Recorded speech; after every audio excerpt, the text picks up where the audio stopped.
দর্শক, রাস্তার উপরে এই যে মসজিদটি দেখতে পাচ্ছেন, এই মসজিদটির 3 ভাগের 1 অংশ মহাসড়কের উপরে।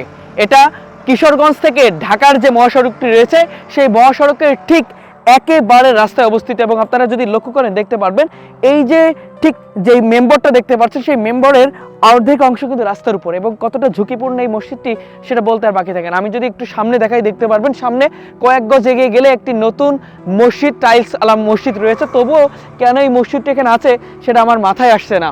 তবে আপনারা যদি দেখেন বুঝতে পারবেন। একটু আপনাদেরকে দেখায় আসেন কতটা আসলে রিক্সের, আমি একটু দেখানোর চেষ্টা করব। একটু আপনারা আসলে লক্ষ্য করতে পারবেন এটাই সেই মসজিদ, যে মসজিদটি একেবারে 3 ভাগের 1 অংশ রাস্তার উপর। এই যে রাস্তার অংশ আমি যদি দেখানোর চেষ্টা করি, এখান থেকে যদি আমি একটু যাই দেখতে পারবেন এই পুরোটা অর্থাৎ 3 ভাগের 1 অংশ আমি যদি বলি 1 অংশ কিন্তু রাস্তার উপর এবং অনেকটা ঝুঁকিপূর্ণ। এটা ঢাকা টু কিশোরগঞ্জের মহাসড়ক, সেই কারণে সবচেয়ে ঝুঁকিপূর্ণ একটি সড়ক। এবং আপনারা দেখতে পাচ্ছেন যে এখানে যে যানবাহনগুলো চলাচল করছে, ব্যস্তময় শহর, বড় বড় গাড়িগুলো এখানে চলাচল করছে। তবে এই যে সবচাইতে ভয়ঙ্কর যে বিষয়টি, যদি কখনো রাতের অন্ধকারে কোনো বড় যানবাহন এই দিক থেকে আসে, যদি তারা নিয়ন্ত্রণ হারিয়ে ফেলে, তবে অবশ্যই কিন্তু এই মসজিদটি আল্লাহর ঘরে কিন্তু ধাক্কা লাগবে, সেটা কিন্তু বলতে আর বাকি থাকে না।